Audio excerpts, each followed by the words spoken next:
Hi, friends. Welcome to Interviews, Voices of Our Herbal Elders. This is my opportunity to talk to some of my dearest friends, people who have not only influenced my herbal work, but also have had a major influence on the revitalization of American herbalism. Most of us began our herbal work around the same time, in the early 1970s and 80s, when herbalism was still mostly underground, a place where plants actually thrived quite well. I love hearing people tell their herbal stories of how they began their herbal work, who and what inspired them, their favorite plant and healing stories, and I felt that others would be interested in hearing them as well. In fact, I felt it was important to capture these stories before this generation of elders passed on, as we're all destined to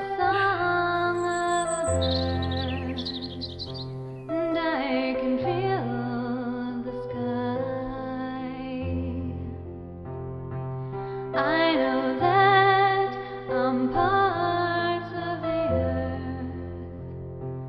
When I see the sunrise, I am thankful to be here. I am thankful to be. My esteemed guest today is Mark Blumenthal, someone I admire greatly and also adore.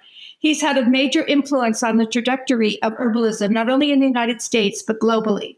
With more than 45 years as an herbal advocate, a consultant, educator, researcher, and writer, Mark Blumenthal has been a leader in the herbal movement, especially in the areas of ethics and quality control of herbal products, marketing and labeling, legal and regulatory issues, and herbal research and education.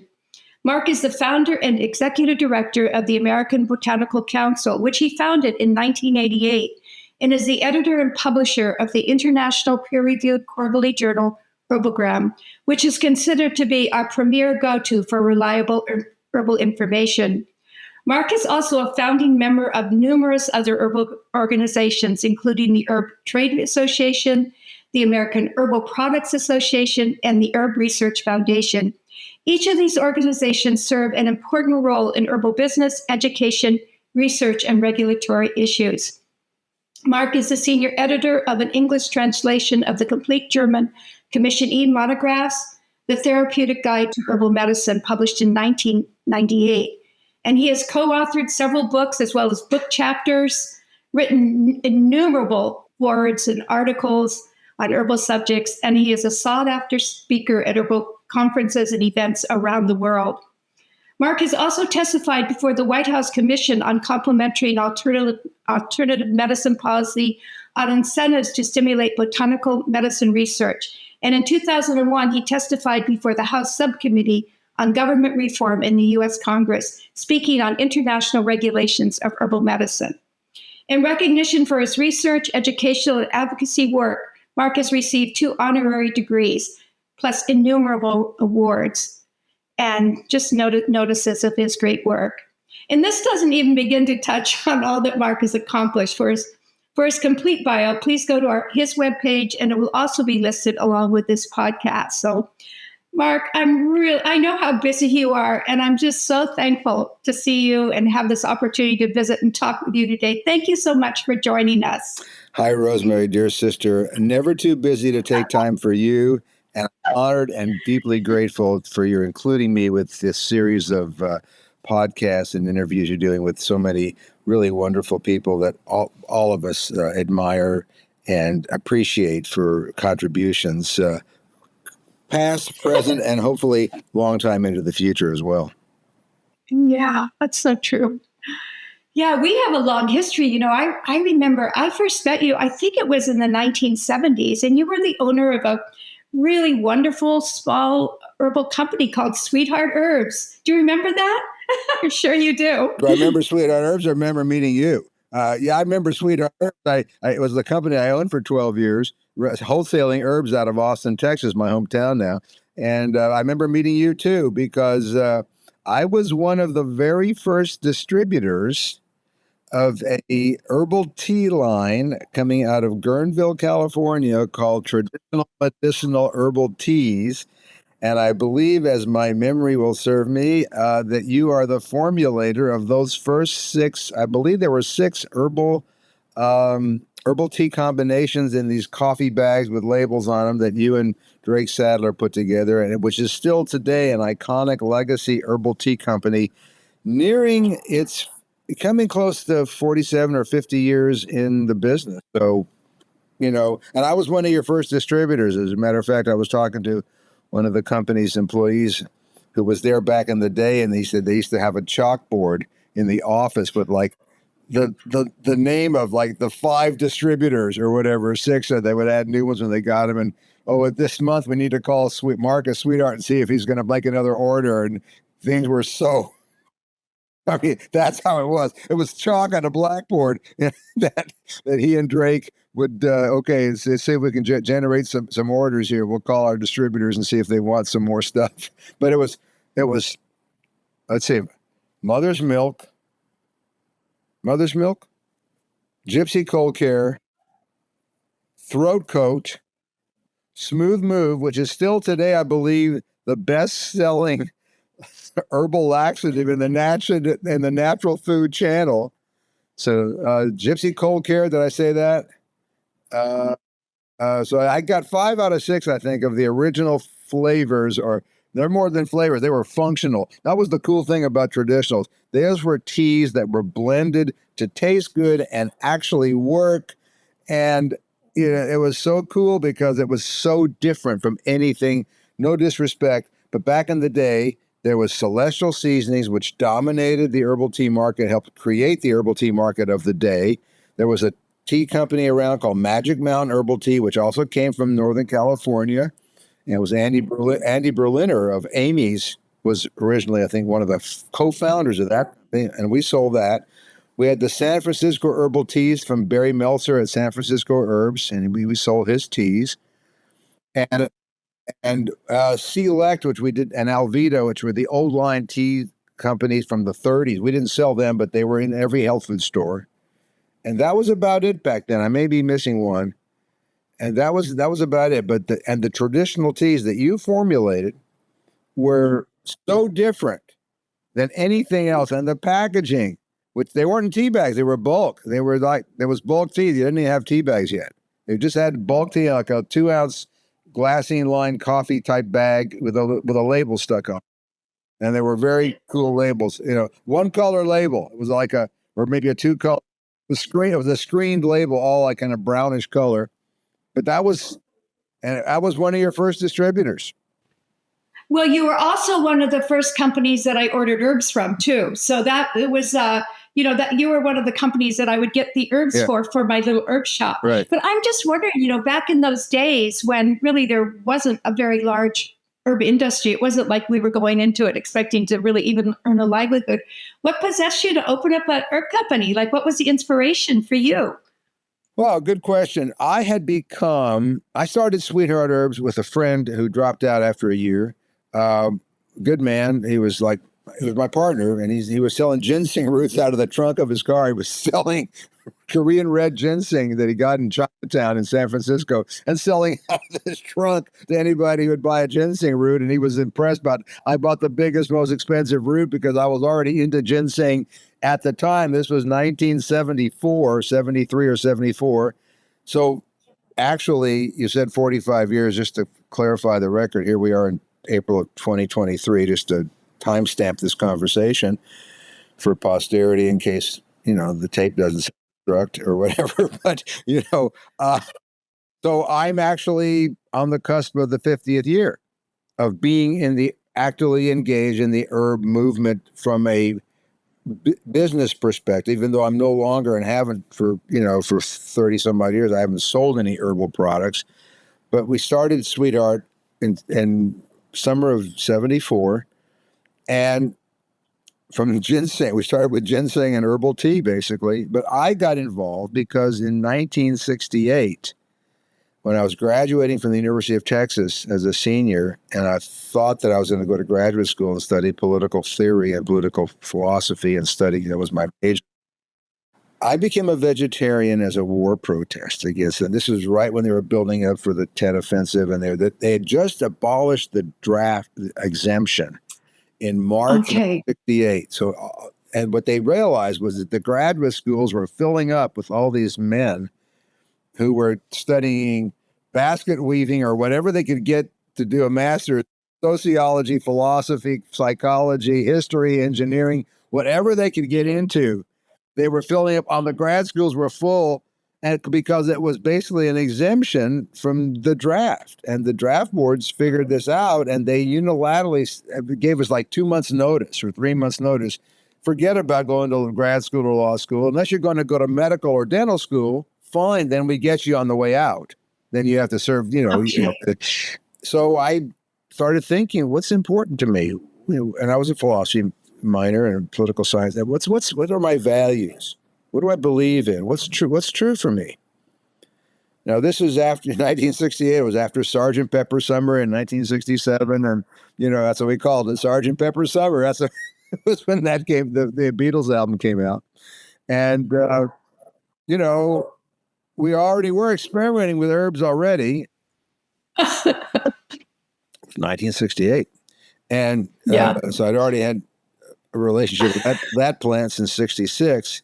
But I started realizing what's important to me. And I realized that, in the Jewish tradition, we say l'chaim when we toast someone. And unlike in Spanish where you say salud, which means to your health, l'chaim means to life. And it's about honoring the sanctity of life. And I realized I need to commit myself to the sanctity of life. And I realized that I didn't want to be involved with killing people because my government says that for this decade, these are the people that deserve to be killed for political or economic reasons or whatever. And I realized I didn't want to pay someone to do the dirty work, so to speak, of killing animals for my food and my sustenance. And I realized that there should be another way for me to survive in a healthy way without the flesh of animals, which I could not look in the eye and tell that animal, I need your meat for my sustenance. I need your bones for my tools. I need your skin or hide for my tent or my family's clothing. There's got to be a way through the plant world for me to live on this planet without killing animals or paying somebody else to do what I find to be emotionally and then later immoral and morally objectionable. And I'm not preaching here. I'm not one of those vegetarians that goes out and tries to convert people. If asked, I'm willing to share. And it was later I learned more of the moral and the economic and the environmental value propositions for the vegetarian agenda. So I started going to health food stores to try to find, and these were health food stores, they were pill shops. They were not natural food stores in 1968. They weren't like with the big bins of the granola. That didn't come until like the early 70s or whatever. It was really just pill shops with foods for special dietary use for people who were diabetic or needed low sodium. It was the only place back then you could get yogurt. And it's the only place back then you could get whole wheat bread. And the only place you could get vitamin C. You couldn't get them in a grocery store. You couldn't get them in a drugstore. It didn't happen. Health food stores were already there with a very limited bandwidth of what they offered. But to me, that was enough. And I started going in there and just to find ways to supplement protein from animals, from non-animal sources. And they had this whole wall of teas in these stores that were Select and Alvita brands from the 30s or 40s, and they were individual herbs I never heard of. And then they had books like Back to Eden by Jethro Kloss and the Herb Book by John Lush, which was my very first herb book, the Herb Book by John Lush. And then the Herbalist by Joseph Meyer, who was the founder of Indiana Botanic Gardens in like 1910. Yeah. And I just spoke with his great-grandson, my friend Tim Cleland, who still owns Indiana Botanics, 113 years later. Wow. They were a mail order business and still are, but I'm not I'm not plugging it, but there's a historical precedent here because they're what I would call a legacy herb company because they've got over 100 years of continual successful operation. So I just started reading all this stuff, and the stuff I was reading was all traditional folk medicine.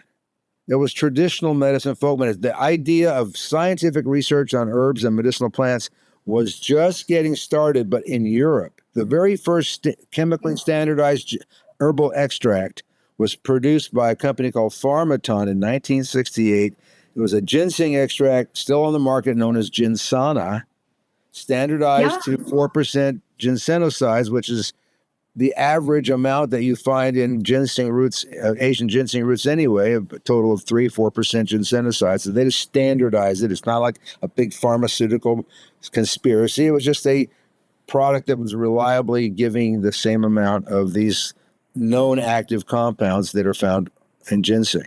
So that was starting over there in 68, but we didn't know about it over here. It was all the folk medicine. It was the Jarvis, was it Mr. Jarvis with the Vermont, the switcher, Dr. Jarvis. Apple cider vinegar, with the lemon, which has really made a comeback that's amazing because apple cider vinegar is now one of the top selling herbal supplements in the market, which is in effect like an herbal supplement because it's apple cider. But where does herbs stop becoming food and where does food stop becoming an herb? And there's this continuum of plants and fungi that are used for food, for fragrance and spice, and for simple medicines as teas for flavor, and then as medicinal. So we have this wonderful gamut or spectrum of opportunity and possibility with different types of herbs in different types of formats and ways of taking them. And many of them are common, many of them are common foods like garlic and ginger and turmeric. And I'm going, well, these are food. These aren't medicines. These are foods. But then, there's the food should be your medicine and your medicine should be your food, going back to Hippocrates and all that. And I just got fascinated by all this. So it became a hobby for me. It became a hobby. Just studying. And I lived on a commune up in New Mexico near Taos for 2 years, off the grid from 70 to 72. Really? Tell me a little bit about that. No, I didn't hear that. I don't remember that part of your story. I'd love to know a little more about that. So it's in my bio at ABC. No, I haven't. It's not in your bio. It's not in my bio? Okay. Well, man, maybe I should go back. Maybe we need to be revisionist history and put that in there. But it should definitely be in your bio. So I have a dear friend named Roger who was my roommate in college for 2 years. And he lived in Houston and had some friends from there that moved up to New Mexico, bought 88 acres of land, 35 miles southeast of Taos up in the mountains. We had a little ditch for irrigation for 5 of those acres, but that was for irrigation. That was not potable water. And there was no water, no electricity. It was basically raw land. And Roger says, come up and check this out. We're starting up there, and everybody was living in their vehicles. I mean, because we just got up there and parked the vehicle or pitched a big old army surplus tent or whatever. They had no buildings. And I came up there and I had a 67 Chevy van that was outfitted in the back with like a little couch kind of thing that folded over and on a futon that made a bed. I lived in my van a lot. I drove around the country picking up hitchhikers, hanging out, and in my van. It was 1969, and Rogers come and check us out. So I came out, lived with them for a couple of weeks in the summer. Went up to Northern California. They invited me to stay with them, and we're inviting you to stay and build because people would come pass through, but not everybody got invited to stay. So I got to be one of the first people that got to be part of this core group of people that basically. I lived there for 2 years. So the first, I should put this in my memoir someday. The first building that we built, guess what it was? An herb room or what? I don't know. It was an outhouse. An outhouse. That was my second guess. Either an herb room or an outhouse. Right. Because we felt like, sanitation first. We have to make the second it was a communal kitchen. Okay. And a place to eat. And then people then started working on building their own separate homes and houses and stuff like that. So but that without electricity and without running water. And it was like going to summer camp for 2 years, but, like in the woods without anything. And it really impressed them. And we were reading the Whole Earth catalog and Mother Earth News and, Bradford Anger, Stalking the Wild, or Bradford Anger, or was it Yule Gibbons, Stalking the Wild? Yeah. So I'm Bradford Angier's Wild Medicinal, and then also Helen and Scott Nearing from Vermont. I mean, they were like heroes. I mean, and just how to grow a Victory vegetable garden, and live off of that, on like a quarter of an acre or whatever. Those kind of books were radical, even though there was nothing radical about them. They were so simple and common sense. It was about what it takes to live in the world on a piece of land, even though none of us were really, survivalists per se. Many of the people at the commune that I was at, I mean, they lived for the first couple of years, they had food stamps. I did not. I did not do the food stamp thing. I couldn't see, frankly, dropping out, so to speak, and Smart. then living off food stamps, which as a philosophy student, I found to be a logical inconsistency that would make me a super hypocrite. And I'm not calling my dear friends, the ones that are still with us, hypocrites. It's just that I chose not to do it that way. Unfortunately, I had a business in Austin with a friend I was involved with, helping manage my friend's ice cream business. And so we had 22 popsicle trucks going around town in these little Jeep type scouts selling bomb pops and missile whistles and fudgesicles and dreamsicles and stuff to the love-ins and neighborhoods. Was this before Sweetheart So Herbs? The commune. this is way before. And the popsicle wagon. The popsicle thing started in '67 when I was in college with my friend, and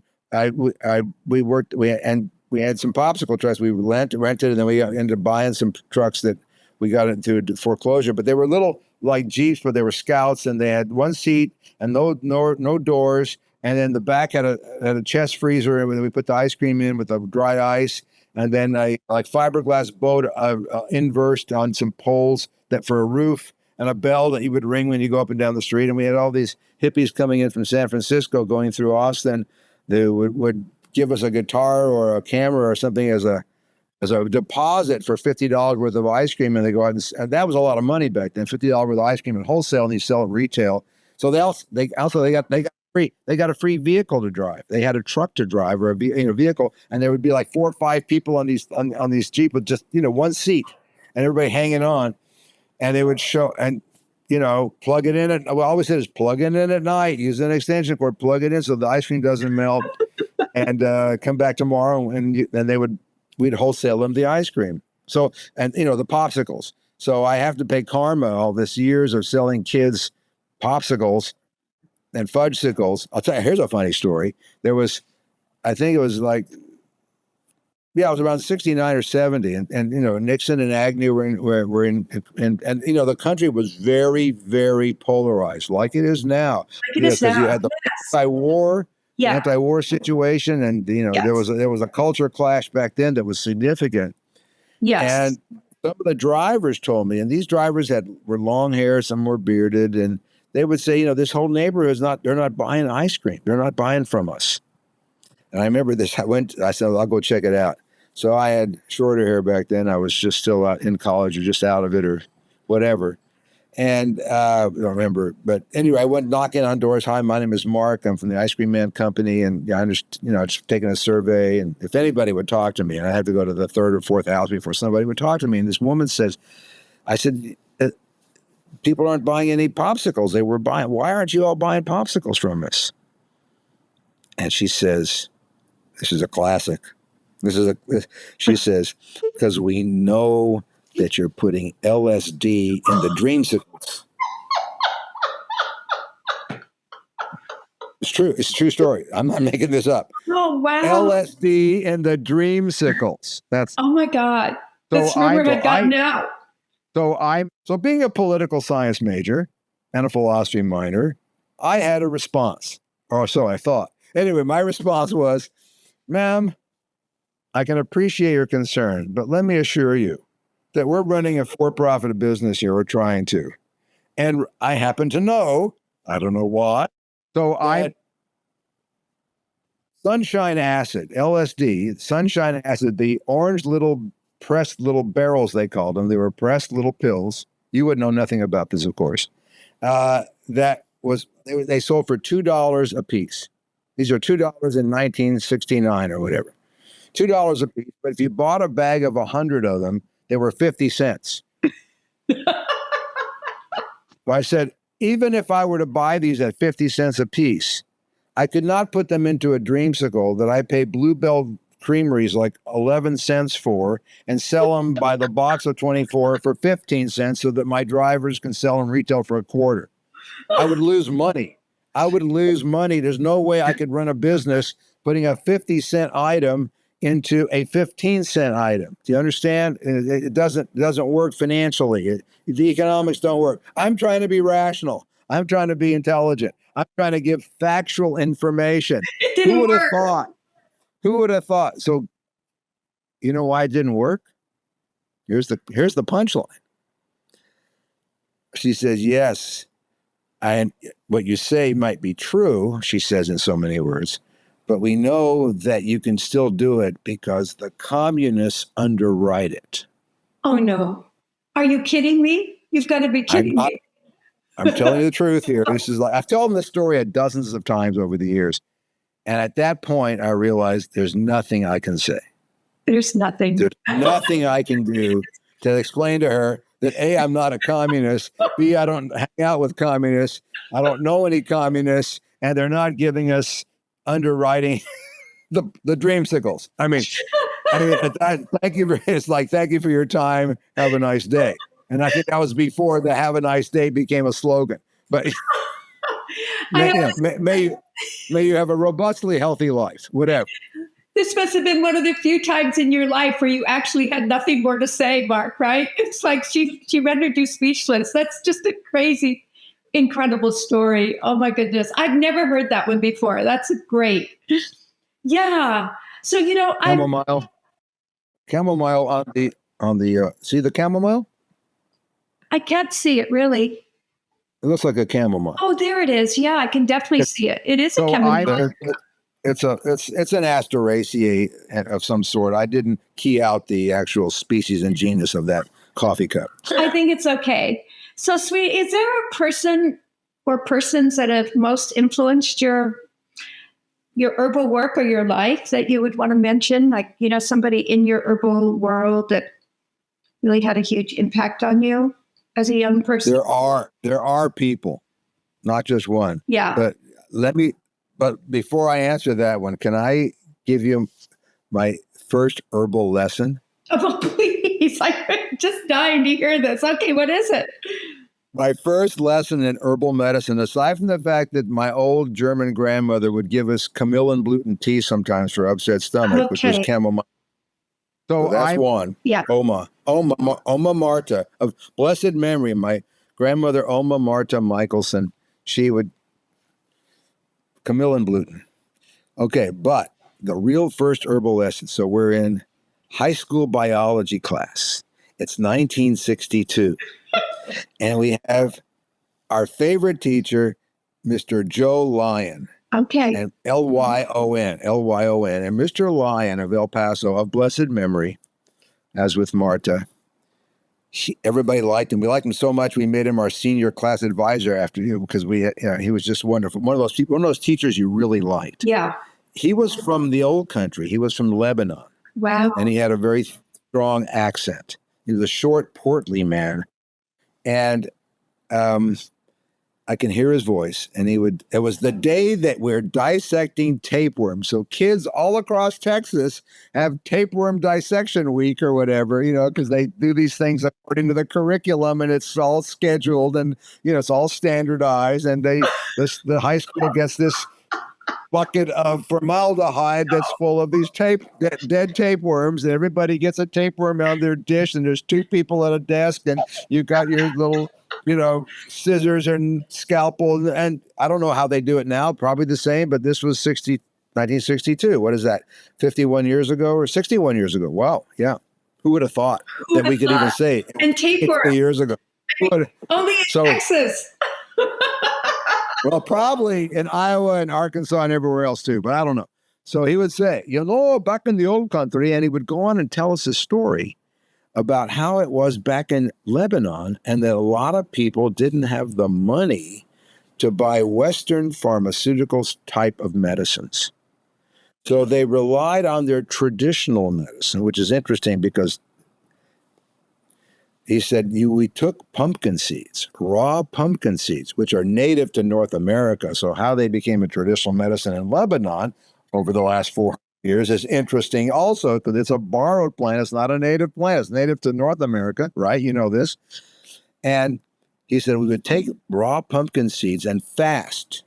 We would fast for a day and eat at night, eat the raw pumpkin seeds. And the raw pumpkin seeds have a compound in them somehow that makes the tapeworm drunk. That's the term you use. It inebriated the tapeworm. And the hooks of the tapeworm's head, it has these hooks on it, would let go of the side of the bowel, and it would come out in the morning stool, in the morning bowel movement.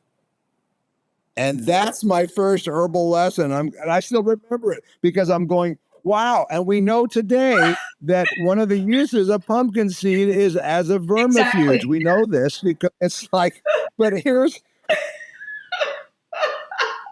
the lesson. The lesson from Mr. Joe Lyon, who is also our senior physiology teacher.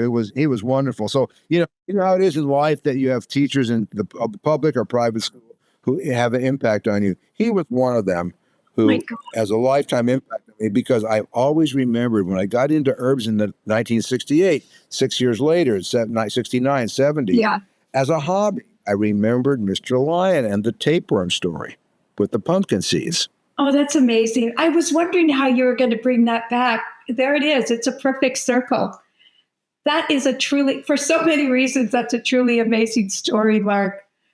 Now, I also love that you have such a great memory that you can, that is a pretty memorable story for certain. So because you remember that, do you remember a moment when I think you already shared this. I think I already got it in one of your answers, but do you remember a moment when you sort of absolutely knew that you were on the herbalist path or, on the herbal journey? Is there a moment in your life that you can recall? I admittedly had a relationship with cannabis since 1966. Yeah. There's no secret about that. Shouldn't be. I'm grateful to have had that long relationship with that plant. So that was one of the first times when I realized, my gosh, there's this interesting thing going on with plants that I'm not aware of based on my normal waking state of consciousness, based on my previous life until that point. It was April of 66. That was like, 60 years ago, whatever it was. But one of the first things for me was watching a cat with catnip. And if anybody ever doubts that herbs have pharmacologically active value, and here's something that you don't put in your mouth and you don't put it on your skin, but a cat inhales it, and within seconds, they're rolling on the ground or doing whatever because it goes into the nasal and then it goes into the bloodstream and it goes across the blood-brain barrier within seconds. Those lipidolactones or whatever is going on that's part of the volatile aspect of catnip and catnip oil. Wow. Yeah. So for me, one of the first herbal lessons that I went, whoa, was actually not just knowing that catnip, historically, the cats like catnip, but the first time I saw a cat actually react to catnip. And that was like... And we have two cats here at the house, or two cats have us is really the more like how it works, because that's how they are.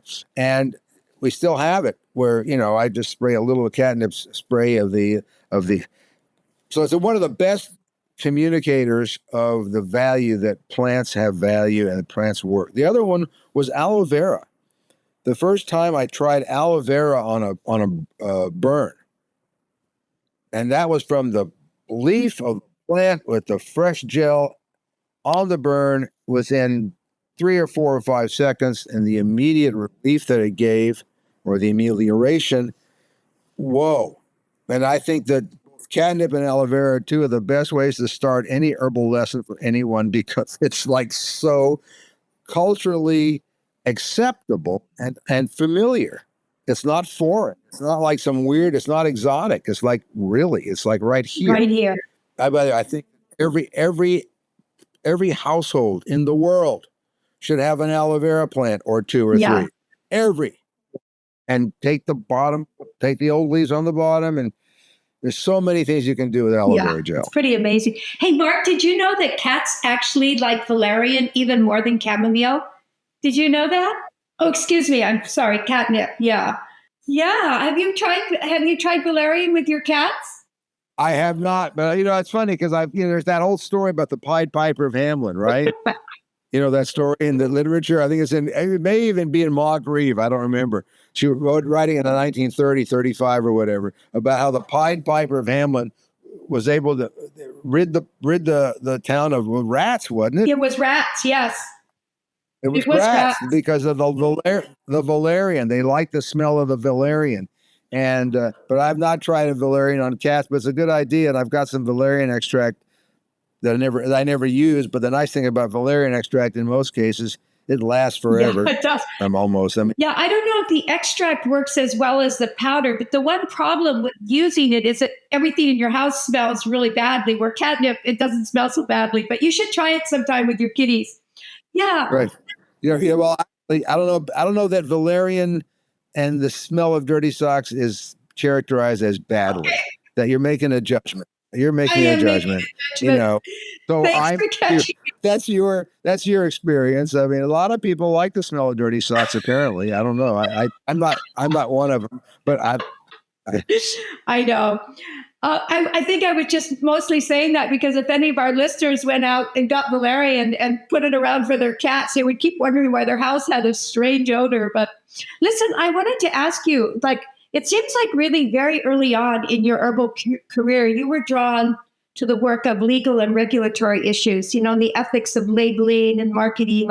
It seemed to really focus your work. Can you share a little bit about why and how you got involved? I was a political science major, so it makes sense that I would express myself in the area of government affairs, although in the last 30, 35 years, I've had very little interaction. We're not a lobby organization. I mean, with Michael McGuffin at the American Herbal Products Association and Lauren Israelson at the United Natural Products Alliance and other people in the trade association part of the industry are very actively engaged in those domains, as they should be, and they are doing a great job of representing the interests, et cetera. And that's not what ABC is about, the American Botanical Council. But we're about disseminating accurate, responsible, reliable, authoritative information on herbs and medicinal plants, because back then there was so much misinformation and disinformation and bibliographic echo that Stephen Foster used, the late wonderful brother of ours, Stephen Foster. By the way, these are Stephen's photos on my shirt. I don't know if you recognize this or not. By the way, all right, time out for an honoring of a dear friend and brother. So these are pictures of the covers of Herbalgram, and with the microphone here, but the logo of ABC. Here's the Herbalgram covers, Echinacea. These are all the saffron, the calendula here, the cannabis here. My other shirt, which is in the line, I have two of these shirts. One of them has Jim Duke right here over my heart. So what happened is on the 30th anniversary of the ABC, the employees called me down to the kitchen. This was 5 years ago. We're 35 now. And they had an impromptu 30th anniversary party, and they gave me this gift. And I opened it up, and it's a bolt of cloth. Oh, you're kidding. It's a bolt of cloth they gave me that the art director designed it from the covers of the Stephen Foster photos from Herbalgram and the logo of ABC. And they found a company in Italy that would make this shirt. They knew it. I wouldn't wear it unless it was blue. And because I had a blue shirt, all my shirts are blue and they're all Hawaiian style, whatever. But they gave me the cloth, and it's bamboo rayon. So it's sustainable bamboo rayon. So it's a natural fiber. So I took it to a tailor with one of my Hawaiian shirts and said, "Here's the pattern. Use my shirt. Here's the pattern. But make sure that when you put the pocket, that it lines up with the rest of the shirt. Don't have the pocket be out of sync, because I went to the fabric store and I bought some blue buttons because I didn't want white buttons that would interfere with the gestalt of the shirt, and miracle of miracles, there was enough cloth to make 2 shirts, and there was enough oil. There was enough oil to burn for 8 nights. There was enough cloth to make 2 shirts. So this is the only 2 shirts like this in the world. Although people have told me, I want one, please, I'll pay for it, whatever, donations. So I may end up going into the clothing business. I mean, selling shirts and caftans for women. May want caftans or something. Why just shirt? So these are Stephen Foster's photos that I wear on my sleeve, literally. Really. Stephen is one of the inspirations for me for doing this podcast, really, honestly. Like so many of our dear friends and, these brilliant people that were so close to us and had such an influence on American herbalism as it is today, were passing, and I just thought we really need to collect these stories. And I thought a way of honoring people like Stephen who have passed on is at the very end of the series, I'm going to have little groups of people who knew people like Stephen Foster and Michael Phillips and who knew these different herbalists, and we'll just have roundtable discussions and share their stories because they really need to be part of it. So, hey, Mark, would you mind sharing with me how you started Herbalgram? Like I remember getting the very first I still have them, those early editions. I think they came out in the 1980s, right? And then how you put together summer, I think July or summer of 1983. So in a few months. And this is the 40th anniversary of Herbal That's Green. Remarkable. Yeah. Before that, I was publishing a newsletter and a magazine called Herb News under the aegis of the Herb Trade Association, which went defunct in 1979 or 80 or 81, several years after I was president. It was the first herb organization for industry groups. So then we started APA. And as part of starting the American Herbal Products Association, which also just celebrated last year its 40th anniversary, as part of being on the board with the APA, I said, okay, we need to have a communication device. We need a way to communicate among, hopefully, our members, if we can get people to join, but also the scientists and academicians and people in our community and health professionals and just growing group of herbalists. We need to find a way to communicate among all of us. And this was, for some of you that are watching this, believe it or not, this was before the thing called the internet and before email and before fax machines. So we didn't have fax machines. So we had to actually go to the store and have them print, 100 or 200 copies on 8 pages and then 12 pages and then 16 pages on, I wouldn't use white paper. I had to use cream colored paper. Black and never on white, never black and white. It was never black and white. It was on cream colored paper for 17 issues. 17 issues. And we published it quarterly as originally a communication arm of the American Herbal Products Association, APA, and the, as you mentioned, Herb Research Foundation, which Rob McCaleb and I started, and Rob ran for many years. And and then after 5 years of Herbalgram for APA and HRF, I started ABC in order to create a platform to take Herbalgram from being this little newsletter and try to take it to the level of Scientific American. That was my vision. I wanted it to be like Scientific American and colorful and, or National Geographic, that kind of perception and that kind of quality, because I realized that people didn't take herbs seriously. And one of the ways to get them to take more seriously and not just regard it as just folk medicine and old wives' tales and all these dismissive terms, although there's nothing wrong with the term folk medicine, but it was used derisively, discountingly, dismissively, because it didn't have any scientific proof. So how can you trust it? It's their science. So we took Herbalgram and I created a nonprofit platform for this because I didn't want to be dependent on advertising. I didn't want my advertisers to dictate what I could or couldn't write or print. Yeah. So I figured a nonprofit platform will take members, but unlike other organizations, our members don't have a vote. So I'm 35 years later, I still have a job. I'm smart.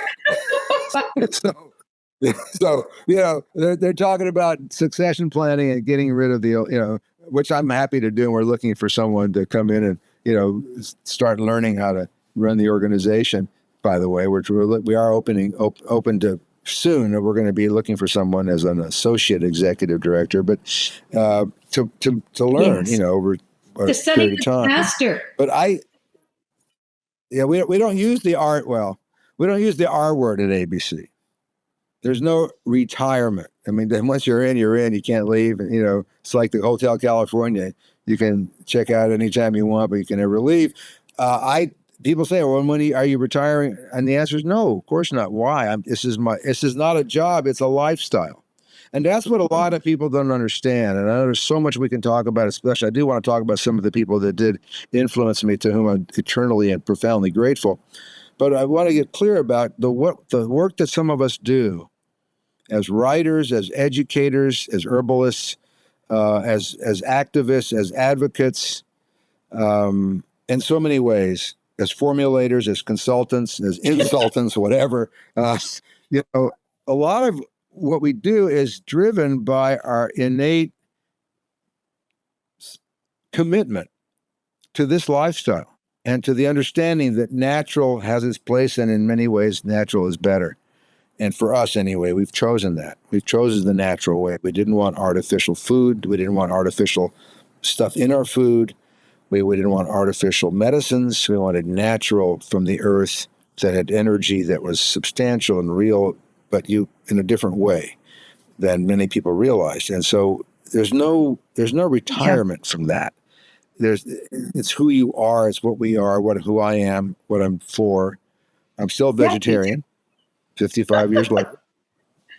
Thank you for being a vegetarian. When I meet vegetarians, like a waitress in a restaurant, oh, I'm vegetarian too. Oh, really? How long have you been a vegetarian? Why are you vegetarian? So I interview them. Why are you a vegetarian? And I thank them. Every one of them. Every time I meet a vegetarian, I thank them for being a vegetarian. But I don't go out and proselytize for it. My wife eats chicken and fish. I'm fine with that. That's her. Yeah. But anyway, so I don't know where we were. Oh, so 40 years, all that stuff. It's a lifestyle commitment. It's who we are, just like for you. I mean, there's no giving this up. There may be changing the way we do things. There may be, slowing down the pace maybe or a little bit, or having less on our plate and less plates. Because the thing I know about you and I know about me and so many of us, it's not about how much you have on your plate. It's how many plates you got stuff on. It's a feast in front of us. A giant feast. I did want to ask you about that, sweetie. You've done it's so much. You're like the founding member and also executive director and the president of really, so many incredible organizations that have flourished. And you've written so many articles, like hundreds of articles, and on and on and on. And I just, how does one even do all of these things? But I think you kind of answered that in saying that, it's not work, it's a lifestyle, and you've also maintained a long-term marriage with a remarkable, powerful woman herself. Like Jacqueline is an author and she has her own institute and she has a profound influence. Usually you don't see two powerhouses together who are busy all the time. So how is it that you maintain any sense of balance, or is it just not about balance? Just to clarify, she did let go of that work and all the workshops and all that stuff. And she's written her 10th book, and she says she's retired. But then, right now she's a little bit south of 88 right now, so it's okay. That's her choice. She's the older woman who cougared me back in the day, and lucky me. So. Lucky her now that I get to take out the compost. You see, there's still somebody to do the basic stuff, right? So I'll do all the shopping, and and bring in the 40-pound things of cat litter and all that. So somebody got to do that. So I have so the thing is, it's about gratitude. It's like I wake up in the morning, grateful to wake up in the morning. And I wake up in the morning grateful to wake up into a healthy body. And I'm grateful to wake up next to this goddess who loves me, who I have this wonderful relationship with. And I'm grateful for my family, my daughters, my grandchildren, my friends, every morning I go through that.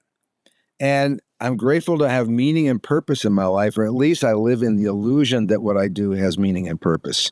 When I think about the fact that there's an estimated 400 billion stars in the galaxy, just this one, I think is what I read somewhere, and I'm having a hard time.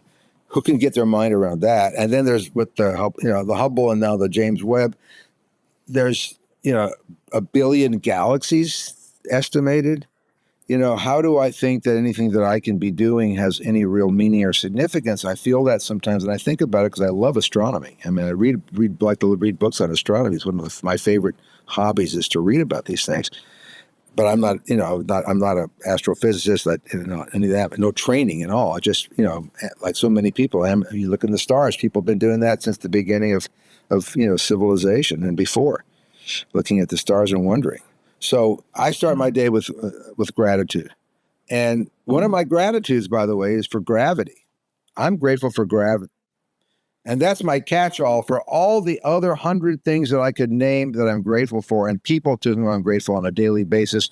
But I just sum it all together and kind of catch 22 and put it all in one bucket, and I say gravity, and it covers everything. And I'm grateful for gravity for at least two reasons. And one of them is that without gravity, we wouldn't have a biosphere. We'd have no oxygen. We wouldn't be living because it would all be just blown off because as Earth hurtles through space. And on the other level, without gravity, the toilets don't work. So you have to be, it's the sacred and the profane. It's the common and the uncommon. It's the high and the low. It's all of that, all in one, the oneness of the duality and the multiplicity of it all. And I just be grateful for it. So I start the day with gratitude and a sense of commitment and purpose. And I immediately screw up something, but it's like, it's okay. You give it up for the mission. And I've often told the people I work with, and we have to remember that we're here to serve the mission of the organization, the nonprofit organization. And I just, and I remind people sometimes that we don't own the mission. The mission owns us. The mission found us, as we're expressing it. And the fact is, I tell that to people because there's so many other herb organizations that we have so much respect for and gratitude for, who are part of the mission. We don't have competitors at ABC. We're a nonprofit 501c3 tax-exempt nonprofit research and education organization. We're here to help move forward the conversation and the awareness and the inspiration about natural medicine and how the plant and the planet provide us so much that we have used and need to be able to use more intelligently. And there's new opportunities. There's all kinds of development of new medicines or whatever from the plant kingdom and the fungal kingdom. And I don't like to use the word kingdom very much. I would prefer the word either kingdom, which is the Lynn Margulis term, because it's about interrelations, or to get out of the sexist botanist to creation of this thing with Linnaeus, we can call it the queendom and have more fun with it. But the fact is that the fact is that the earth provides us so much, that we can learn to use in ways that we haven't figured out yet.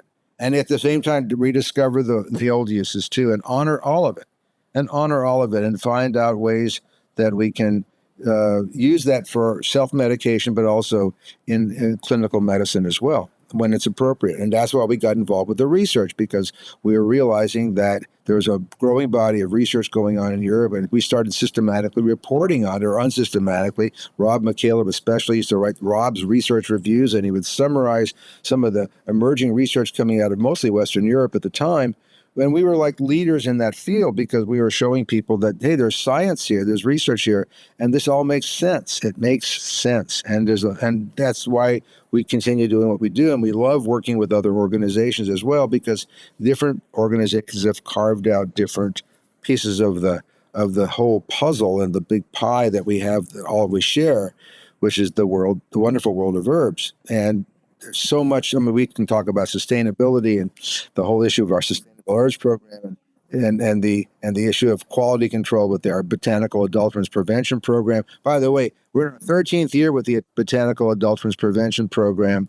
We have published 80 peer-reviewed publications Sweetie, onto our website. this is another thing that I think is really important that our listeners know about, that you really founded again. It's a program that you really initiated and brought forth. Would you please share about it? Because it's so important. And also, it's just had some wonderful recognition. So, yeah. Yeah, I've long been interested in accuracy and honesty and labeling of herbal products.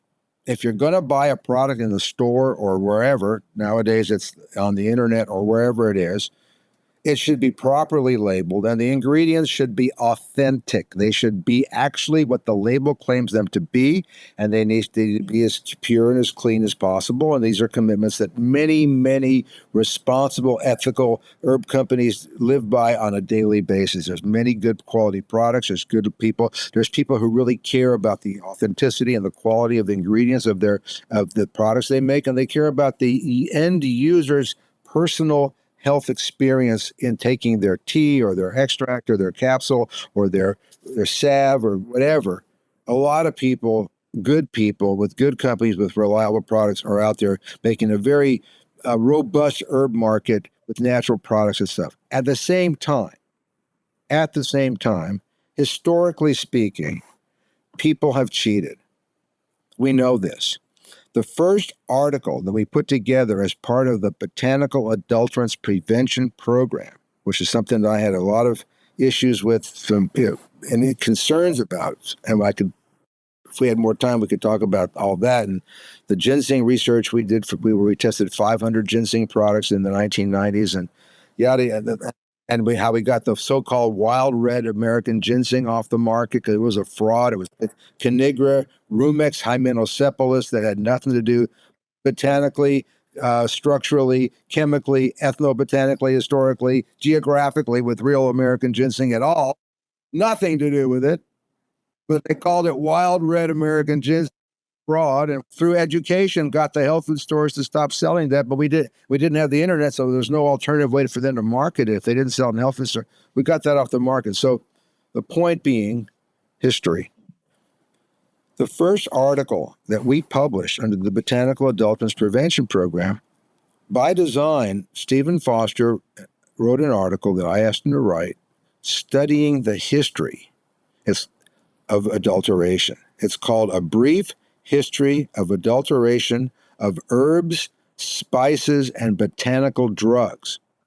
And it goes back to Greco-Roman times 2,000 years ago with all these examples in the literature of fraudulent material and or stuff that's got sand in it or whatever to increase the weight, ways people cheated. And the point of that is that if people are upset because there's reports of cheating in the market, the fact is, it's been happening, and we could probably go back another 4,000 years, but the documentation's harder to make, so we just went 2,000 years. Is that enough for you? 2,000 years?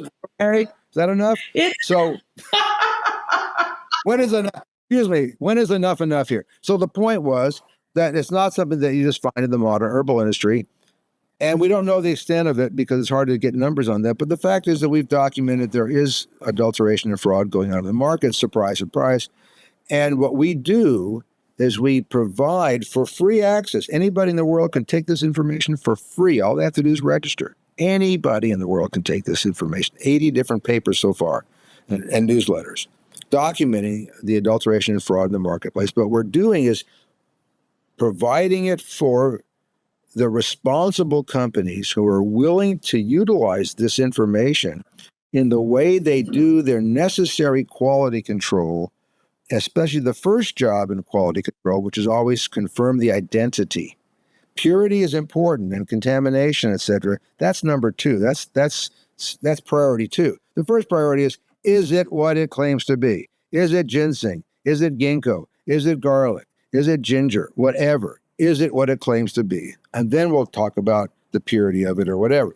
And the problem it has been is that sometimes people have switched things with a lower cost ingredient to the economic gain of the seller, the economic detriment of the buyer. And that switch is not transparent. It's not labeled. Okay. It's concealed. That's what fraud's about. If it was labeled, and it would not be fraudulent. I told you it was cut with all this other stuff.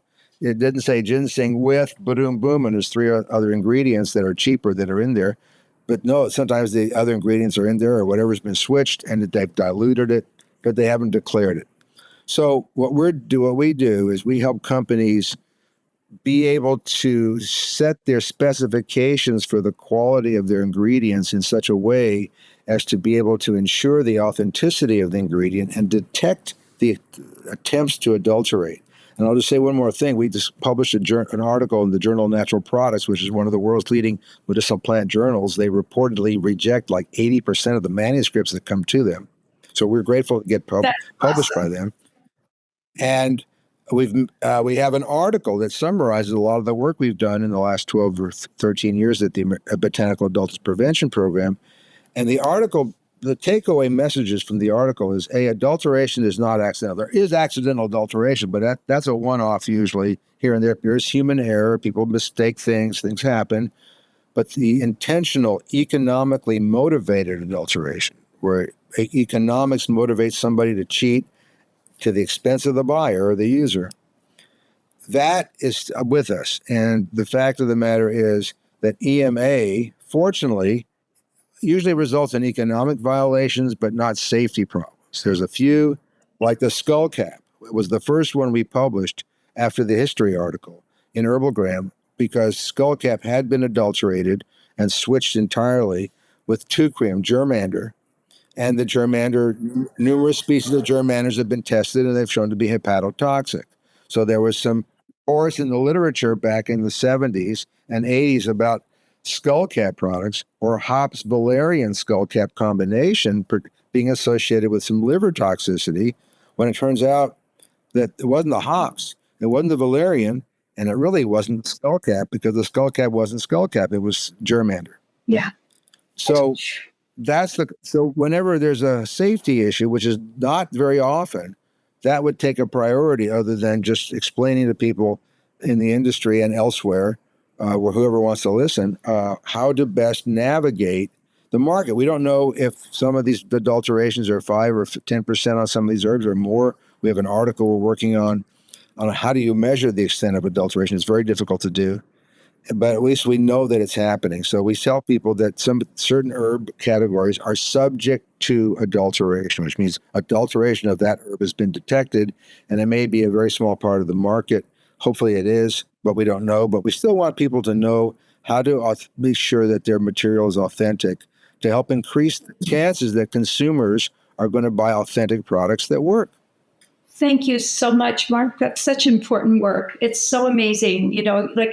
Really everything that you've done has had such a profound influence. And there you are behind the scenes, laughing and doing your comic books. And we'll get to that in a minute. But I did want to mention you've received just numerous awards over the years, including the Lifetime Leadership Award by the Nutrition Business Journal in 2005, and the esteemed Vero Tyler Prize from the American Society of Pharmacology in 2010. And then in 2017, you were named Outstanding International Ethnopharmacist of the Year by the Indian Society of Ethnopharmacology, and on and on and on and on. Is there any award that you were particularly pleased? I know you're pleased to get them all, and grateful and humble. But is there any that really just stood out for you? Yeah, thank you for that. It was actually the Outstanding Ethnopharmacologist, not pharmacist, just to be clear. I'm not, but the ethnopharmacology is ethnobotany. It's a big, long word. I know it says, these words, this is the verbal edit there, sorry. But, just to make sure that it's ethnopharma. And I was honored for all the, it's always, I'm grateful to receive recognition for my work. I mean, most recently I was outstanding ex-student at my high school, and I had to go back to homecoming, and I was on the foot with 2 other outstanding exes. I'm on the football field at halftime, and then the parade in this car going around the high school with this parade going on, and the assembly, and it was wonderful because I love my high school. I was student council president. I was student council president and all that kind of stuff. But you know, I loved high school. It was a good time for me. A lot of people have a hard time with high school, but I had a lot of friends. I go back to my reunions every 10 years. Now we do them every 5 years. We do our reunions more frequently because you know, it's there's less of us there. But I'm real grateful for that experience. And but I'll tell you, an award I really appreciate, which is not, I don't think they don't give it anymore. Back in the 1980s or 90s, some people in the industry at Expo East in Baltimore, at Natural Products Expo East, gave me what was called the Cliff Adler Heart and Business Award. And, you know, Cliff Adler was a friend, a colleague in the natural food business at Eden Foods. He was not in the herb business per se. He was in the natural food business, but Eden Foods also sold herbal products and imported ginseng from China and stuff. And they're still in business today. But Cliff, I think Cliff died in a car wreck or something.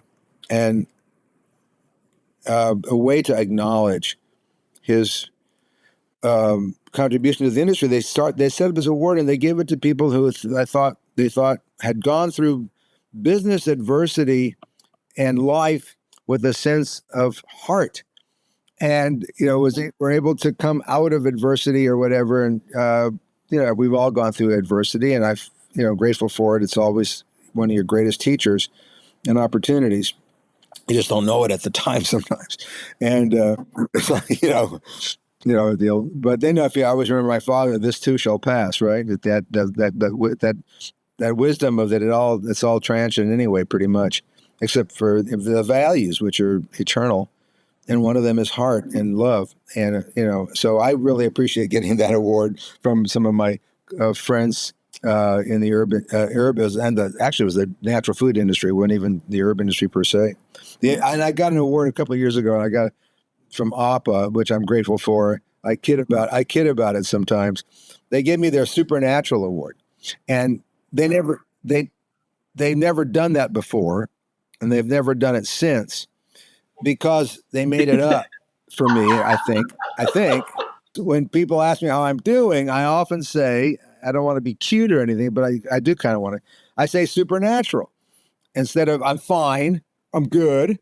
How are you doing? Hey, I'm supernatural, man. And how are you? And like it shows up for them, maybe because of my visage, you know, and that I'm supernatural. And then the people who know me, of course, know that I'm vegetarian and I try to live a natural lifestyle as much as possible. And so they got the Supernatural Award from ABBA, which was a one-off, and thank you for that. But Mark Plotkin, they asked Mark Plotkin to present the award because he was their keynote speaker for their annual meeting. And Mark and I had just been at the dinner the night before. And we're friends. He's on our advisory board. He's an ethnobot. For people who don't know, Mark Plotkin is an ethnobotanist. He's a well-read author, brilliant guy, and is doing great work in the Amazon with his Amazon conservation team, where he came up with the idea a couple of years ago. Real quick sidebar here. He came up with the idea to help protect the culture of the people of the area that he was working on in Suriname. He realized that in order to protect the people, they had to have borders that were documented to be able to protect. Otherwise, they're just living in the rainforest and there's no borders. So he set up, I think, one of the very first, if not the very first, attempts ever to actually survey the lands of certain indigenous people so they could set up actually defensible or at least documentable borders to help defend their culture against the onslaught of the dominant culture and the cultural survival issues. So that's Mark Plotkin. That's an aspect of Mark Plotkin that I want to acknowledge. So Mark is introducing me for this award on behalf of APA. And I think he said, you know, at the end, he said, if Paracelsus and who was it? It was somebody else. It was, if Dioscorides and Paracelsus and Groucho Marx had a son, it would be Mark Blumenthal. Oh my God, that is so supernatural perfect. That is just awesome. It's true. I mean, Everybody cracked up in the room. I cracked up. I still crack up when I think of it, because just the idea that these three men, these three historical figures would have a son, right? And they'd all be like equally part of the DNA of this being. I mean, just the concept of it, irrespective of who they are, just the idea alone, that presupposes a certain degree of expansion of your mindset right there. I can totally understand why you were awarded that Heart Award, because it's one of the things that I've always loved and admired about you. I've seen you in large groups of people and small groups of people and at airports and in so many different places in the last 40-something years. And, I've always admired this about you. If there's anybody who's kind of standing alone or outside the circle, it doesn't matter who they are, whether they're well-known or not well-known, you will always go. You're the one who goes over and notices those people and always has conversations with them and always draws them into the circle. And it just always touched me so much, because, you're very well known in the world and have traveled in so many different circles. And yet that humbleness in you and that ability to reach out to everybody and pull them into the circle is very, very beautiful. And I also want to say that not only have you received numerous awards, you've also created and given out a huge number of awards. In fact, every time I get a newsletter from ABC, there's always more and more awards that are being created. And one was created in your honor, the Mark Blumenthal Community Award, which I was very honored to be a recipient of. In fact, of all the rewards I've gotten, that's my number one favorite. But can you share how this award came into being a little bit? Do you mind sharing that? I would be honored and grateful to share that. This is great, because I created that award for you. This is true. I've told you this. I've told you this before. How's your memory here? We have, first, context for everybody. We have the Jim Duke, great botanist, friend, one of the founders of ABC. We have the Jim Duke Excellence in Botanical Literature Award. We have the Norman R. Farnsworth, one of the founders of ABC, one of the world's great pharmacognosers, a very illustrious, and both of those guys were lively fellows and characters in their own right. But they were the two original founders with me at the board of ABC in 1988. So I had these two. When people ask me sometimes, what are you proudest of? Because it was one of the list of your questions. What do you? And the answer is, I'm not proud of anything except what my grandchildren do, maybe. Because I wasn't raised to be proud. I was raised to serve, and that's how my parents were. And my mother always worked in nonprofit organizations, and her whole life she was on foundation boards and did all kinds of stuff. Started a thing called Drive a Meal, which became Meals on Wheels and things like that back in the 50s and 60s. And I could go on about my mother, who was an amazing woman, who also helped get El Paso, Texas, our hometown, have all bus stations, hotels, restaurants, and public facilities were desegregated in El Paso, Texas, a year before the Civil Rights Act was passed that required all of that. And El Paso, Texas was the first city in what was the Old South, because Texas was part of the Old South, even though we're far west Texas and away from the Confederacy. El Paso, Texas was the first city in what was the Old South to desegregate voluntarily before the Civil Rights Act, because my mother and my uncle and some other El Paso citizens lobbied the city council to make it happen. That's beautiful. Well, you had good training early on. Sorry. So we have these other.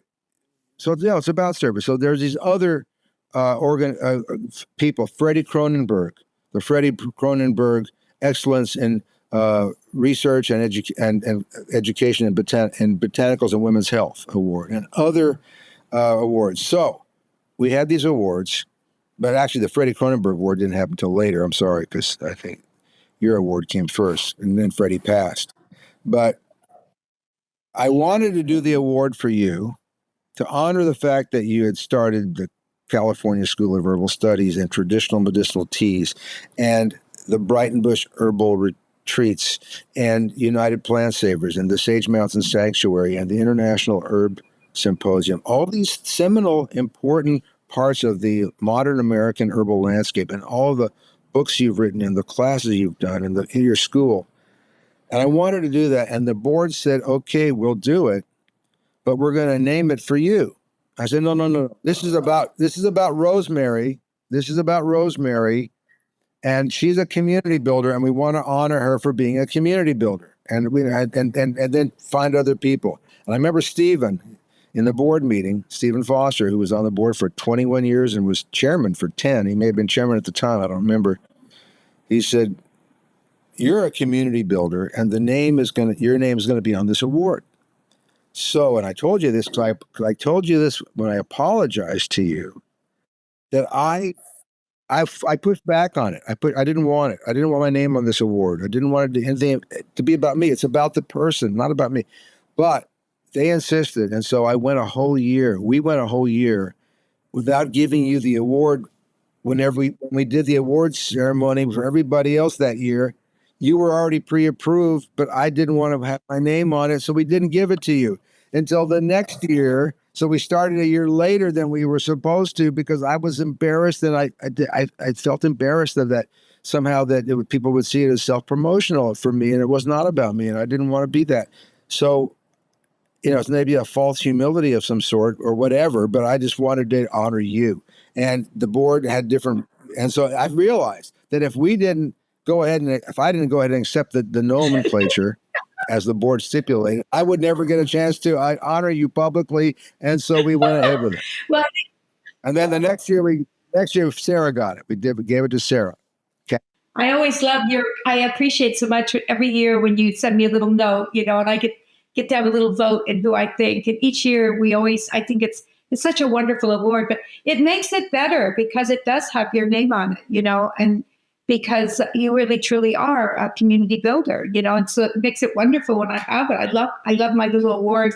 It's all filled with, I have that beautiful glass vase, and it's filled with sea glass that Robert's collected, so you can see it beautifully. Oh, cool. It's in our bedroom, yeah. So you're not going to drink out of it then? No, it's huge. I'm not going to drink out of it. Yeah. So, I was going to ask you one of those questions, like all the incredible things that you've done in your life, those things that are really well known and recognized, and all those little things that you do for everybody, kind of behind the scenes. I was going to ask if there's anything that you're particularly proud of, and maybe I should take the proud out of it. I loved your answer. You're not proud. You're proud of what your grandchildren do, but those things that you're most grateful for, maybe. Could you share with us? When a reporter from Natural Food Merchandiser was doing a story on me for one of their, highlighting things or whatever, she came down to Austin for 2 days and interviewed me, for 2 days. And one of the questions was, what are you most proud of for ABC? And my answer was, I'm not proud, but I'll tell you, I'm grateful. And I told her I was grateful for the fact that Jim Duke and Norm Farnsworth, and later Professor Vero Tyler, were able and willing to sit down and put their name on the same letterhead with mine and start ABC and help open doors, because at that time they were the silver-haired white.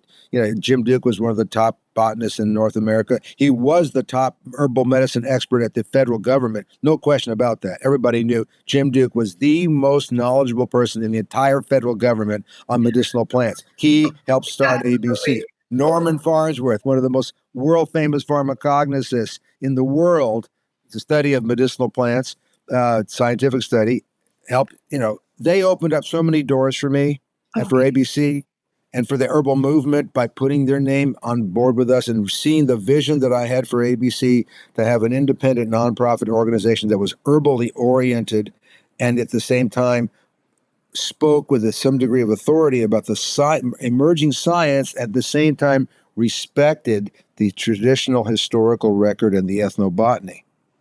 Yeah, it's beautiful. Yeah. So that's gratitude. That's gratitude. That's gratitude. That's not pride. It's about gratitude. So I think that's a much better way to say it, Mark. And it's so beautiful. That's one of the things I've loved in doing these interviews, is just listening to the elders now honor their elders, like just looking back and realizing none of us got here on our own. It was all, standing on the shoulders of others, and then just sharing that we all did so openly, like just this amazing, like whatever information, we just wanted to share it with others, and just, yeah. Right. Yeah, it's like we're teachers that we're because I feel like I'm still learning. I'm still a student. People say, "What are you?" I often say I'm an herb student. I'm still learning stuff all the time, and I have this habit of sharing it with people as I go along, and for their possible benefit and use, so let them share it as well. So that's how Herbalgram grew. That's how ABC has grown. It's always been about sharing the herb clip. The herb clips that we've just published our 9,000th. You want to hear the story behind herb clip? I do. I have that in my list, so we didn't get to it. So please do. I want to hear it. I added as a question. So when I was sitting, ABC's first 10 years were in my home, which was a big 5,000 square foot home on a golf course. I didn't play golf. I walked the course at night for exercise and to be out in the fresh air, but I didn't play golf too much time. I don't have that kind of time. I mean, you can write an article, the amount of time it takes to play a round of golf. So you can reach, 100,000 people or something, or 30 or 20 people, whatever, whatever it is. You write an article. It takes 3 hours to play 18 holes of golf or more. Anyway, so I'm sitting at my desk, and Cecilia, who you had the first natural food store in Dallas, who's my accountant, has still been working with me for 35 years. My wife just handed me a note that our daughter's dog is maybe dying. It's an emergency. I don't know what I'm supposed to do with that. So anyway, our daughter adopts dogs. She has usually anywhere from 6 to 8 of them or 10 of them. So she's adopting dogs and cats. She's a rescuer. I mean, wonderful people who do that. Thank you for rescuing animals. Thank you so much for that. Anyway, so herb clip. I'm sitting in my desk and talking to Cecilia, who started the first natural food in Dallas store. And she used to import organic produce to Dallas, Texas from California before the certified organic, even came about. She's a pioneer. She's been our main accountant for 35 years. And the other accountant's been with us 35 years as well. So I've really blessed with people who stay a long time. Our leadership team at ABC of 6 people, I think has average of 21 years per person on the leadership team. That's right. So longevity. I've been very lucky that people have stayed with us, and stayed with the organization. It's more than luck, my dear. It's more than luck. So we're looking over what we call the accounts delayable. Instead of accounts payable, it's the AD, the accounts delayable department. So that's like the gonzo way of accounting back then. We couldn't pay our bills, fast enough, and we just, try to figure out how we're going to pay the bills. And there's $600 to the copier toner company. Why are we paying $600 to the copier toner company, which represents like 2 months of toner? So it's the 30 and 60 day balance. $600. He said, well, Mark, in addition to all the copying you have to do for the organization's needs, this is 1992. The organization's 4 years old. She said, it's all those articles you send to your friends. What happened was I would be reading an article in a magazine or a newspaper or a scientific journal or whatever, and I would say it, and I would clip it, I would cut it out and paper clip it to a note that said memo from Mark with the ABC logo, memo from Mark, and I would say, hey, Norm, Jim, Stephen Foster, Chris Hobbs, scientists and herbalist friends, some of throw us 4, 5, 6 people. I thought you might find this interesting. FYI. Again, we didn't have the internet, so somebody had to go down to the photocopier, photocopy 5 or 8 copies, depending on who's on the distribution list of the handwritten note. And then there's a 1-page article from a magazine, or it could be an 8-page article from whatever, or a newspaper. And then we photocopy it, and then staple them or paper clip them, and then fold them and put them in an envelope, and then address the envelope, and then put it to the postage meter. And I didn't realize that sending these articles 2 or 3 or 4 or 5 a week created all this work downstream and all this cost that I hadn't realized because I was just sharing information with people. I was just sharing information. And so I got on the phone And I called my old buddy Jim Beck of blessed memory. He passed away a few years ago. He's the founder of Solar Ray when it was called Solar. Out of his garage, literally, Solar became Solar Ray and then became Nutraceutical Corporation. It's one of the brands. But Jim, I said, Jim, how would you like to get a clipping service? Because back in the day, you could subscribe to clipping services. And they would send you all the articles that they could find on whatever the subject is that you wanted. There was Allen's and there was Bacon's, and these were clipping service that, the businesses subscribed to or whatever, government. So, and these people knew the stuff because they didn't go to databases. They were looking at hundreds of magazines and newspapers every day and looking for articles for certain clients. That was the whole idea. So I said, how would you like to have a clipping service about herbal medicine information for your R&D, new ideas, regulatory, marketing, education? They said, sure, how much? And I almost said $100 a month. And I stopped myself. I bit my tongue and I said, $300 a month. And Jim said, fine, send me a bill. Oh my goodness. So then I called up Ken Murdoch, president of Nature's Way, and I had the same story with Ken. But by this time, I already had the $300 solid because I already flubbed the $100 to $300 with Jim. I called Ken and they said, how much? I said, $300. He said, fine. So the first year I raised like $54,000 or $55,000, $57,000 doing that. Just support this bad habit of sharing stuff that was costing money. The second year was like $83,000 and the third year was $118,000. So in 3 years, we're starting to generate $250,000 approximately by clipping articles to send to people for free. We said it's, I mean, they paid for it. And now it's a part of ABC. Remember, we just published our 9,000th of those because now instead of just clipping, we started this thing where we started summarizing the article. Yes. In 2 pages, 3 pages. And the summaries, and some of the summaries also are critiques. And we will say that the study that we're summarizing could have or should have been controlled for this or that, or this is a weakness. So we do critical reviews and they're peer reviewed and it's all online now. Yeah. It's one of the great benefits of being a member. It is at the academic level and above. And the point of that is about doing Herb Clip was we were just sending out information and sharing information. All it was. And we couldn't pay the bill for the copier toner. And that's what generated the idea to try to figure out how to go to another level with this. And that's how it got born. That's the story. So I'm sorry so long to explain that, but. Oh, no, it's a great story, Mark. So I think we have come to the end of our time. Plus, I can see that you're needed by your family. So, just to end, do you have any more words of wisdom, I should say, to share with our listeners? Just anything that you want to close with at all? Well, I don't know about words of wisdom. Let me just share that I hope that everybody listening and or watching this enjoys the blessing of robust health for as long as possible. And that health is truly a form of our best wealth. I mean, I remember my father for years saying, health is wealth, and it was a platitude. And yet we've learned in so many ways, sometimes very painfully, especially in the last 3 years in our country and around the world, how important it is to maintain health and be grateful for our health at whatever level we are, and to live in our lives in such a way that enhances and promotes that health. And we never got around to talking about adaptogens, but I'm a big believer in adaptogens. And if you ask me what my totem herb was, you were going to ask me, ginseng is probably it, because I started selling ginseng. I've been involved with ginseng for years. I take ginseng on a daily basis. I also take rhodiola, I take adaptogens in a proactive way. And that whole concept for how to live your life by taking things that help support your body's immunity and your resistance against stress and other that proactive build that goes beyond tonic. Tonic is limited. Tonic is in the right direction, but adaptogens are another level.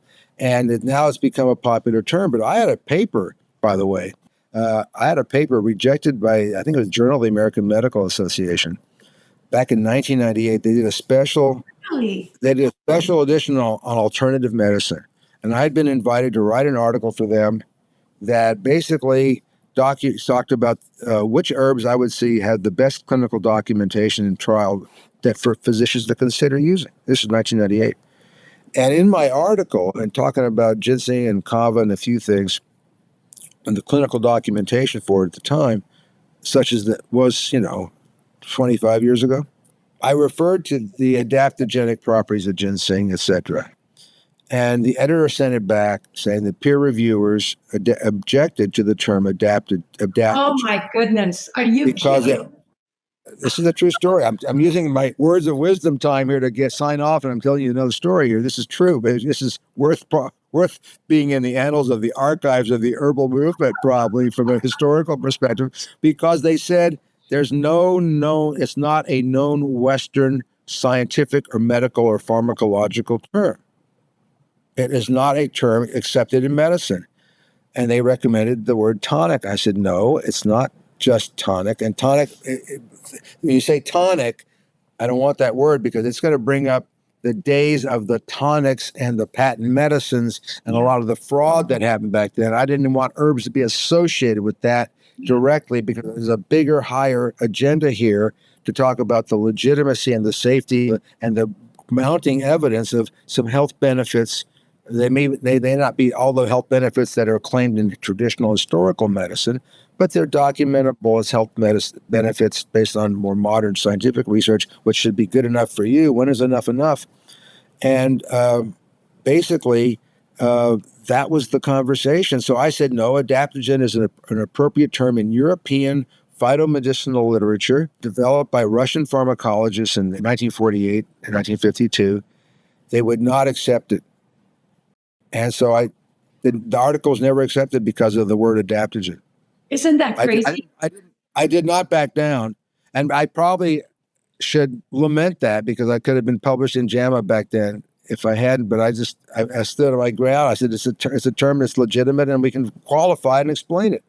I'm proud of you for not backing down, Mark. I think that, and plus it makes such a incredible story now because adaptogen is probably the most popular term in the herbal world.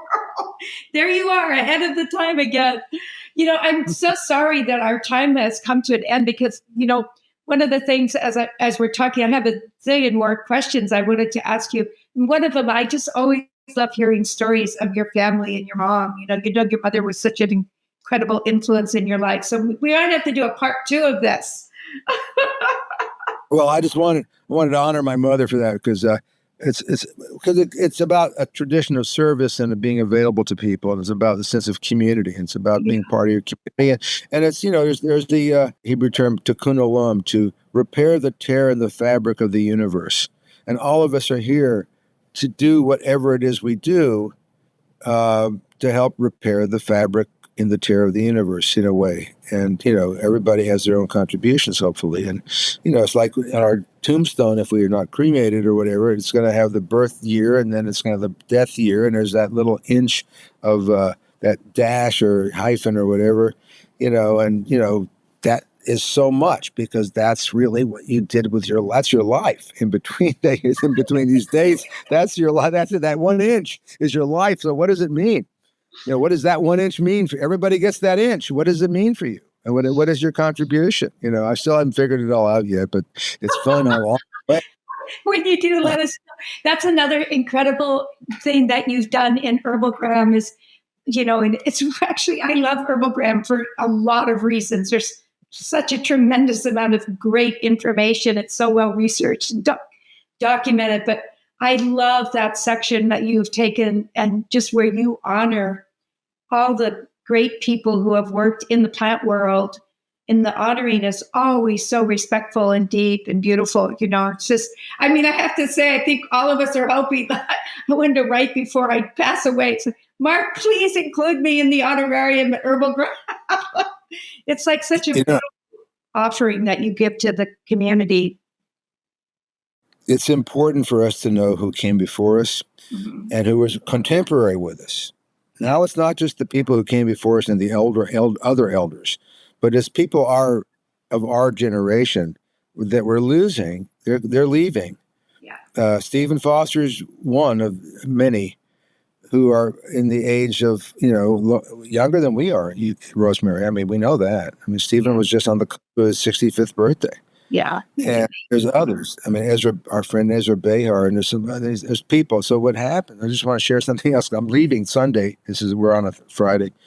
Not that that matters in the tape, but I'm going to a conference at Ole Miss. It's an annual conference. He got the award too. He's gotten the Farnsworth Award and the Community Builder Award, Dr. Ikhlas Khan, because he's like another community builder. And he's built this community around this conference called the International Conference on Science and Botanicals at Ole Miss every year, which is Food and Drug Administration partially funds that conference, by the way. Wow. Because his organization at Mississippi is the lead place that FDA has funded for the analysis of medicinal plant materials and the development of analytical methods in the laboratory to do analysis. So they're one of the top labs in the world on analysis of botanical materials. And it's a great conference. So part of my talk last year, when we start resuming after the pandemic, after several years that we were off, and this is going on almost 20 years. So my talk last year was honoring the 40 some odd or whatever people who had passed, who in the last 2 years since we've been together, some of whom had come to that conference regularly, occasionally. And it was a very different talk for me than, anything about ABC and the market and the research and all the quality control, sustainability issues. And I've gotten more comments and more feedback on that one talk than anything else I've ever done, probably. Wow. And it hit a nerve with people because people want to know about people. And it's important to acknowledge and honor the lives of the people who contributed in so many different wonderful ways to our very, very robust fabric that we call our herbal movement. Yeah, it's beautiful. Well, thank you, my darling. It's been wonderful.